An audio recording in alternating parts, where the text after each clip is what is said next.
warahmatullahi wabarakatuh. Halo semuanya, apa kabar? Di video kali ini bersama saya Tasya Nafila Afra dan kita akan membahas mengenai sistem pernafasan pada manusia.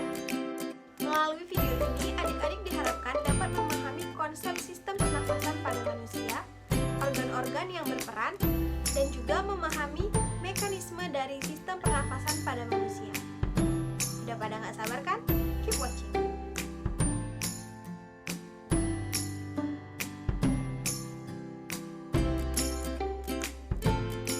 Pernafasan atau yang disebut dengan respirasi adalah serangkaian proses pengambilan oksigen dan pengeluaran zat sisa berupa karbon dioksida dan uap air. Nah, oksigen tadi diperlukan oleh seluruh sel-sel tubuh dalam reaksi biokimia yang menghasilkan energi berupa ATP atau adenosin trifosfat. Reaksi tersebut menghasilkan zat sisa berupa karbon dioksida dan uap air yang kemudian dihembuskan keluar. Jadi, tujuan sebenarnya dari respirasi adalah untuk membentuk ATP yang kemudian digunakan dalam aktivitas sehari-hari.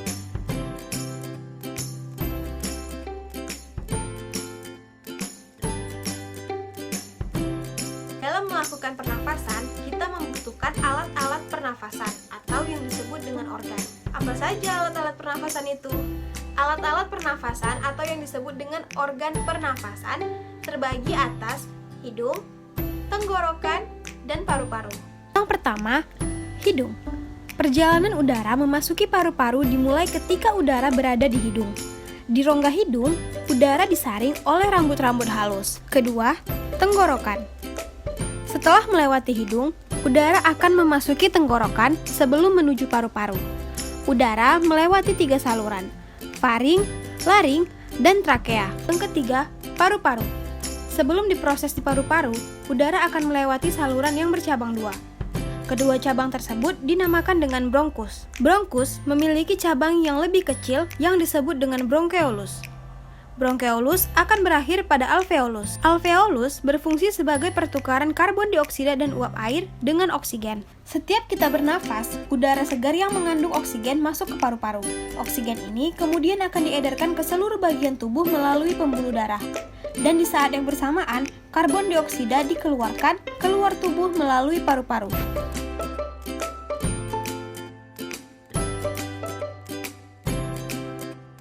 Pernafasan terdiri dari 2 fase, yaitu fase inspirasi dan fase ekspirasi.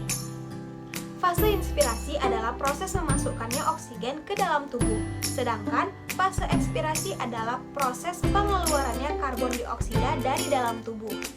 Nah, kedua fase ini sangat berperan penting dalam mekanisme pernafasan dada dan juga pernafasan perut.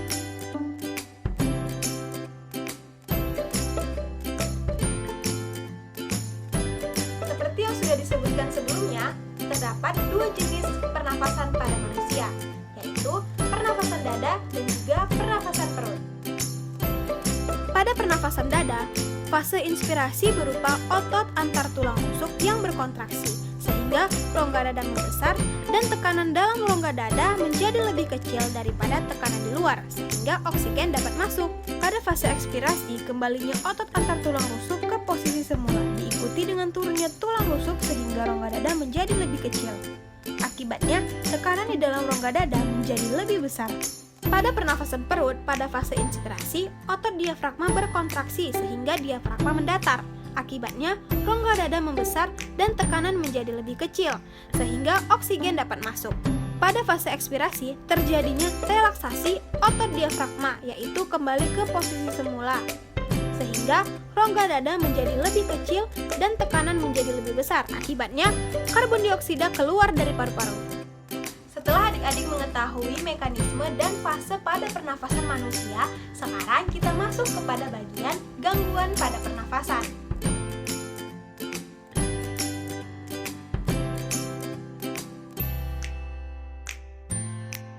Gangguan pada pernafasan dapat disebabkan oleh beberapa hal, yaitu debu, asap, bau tidak sedap, dan kuman atau virus.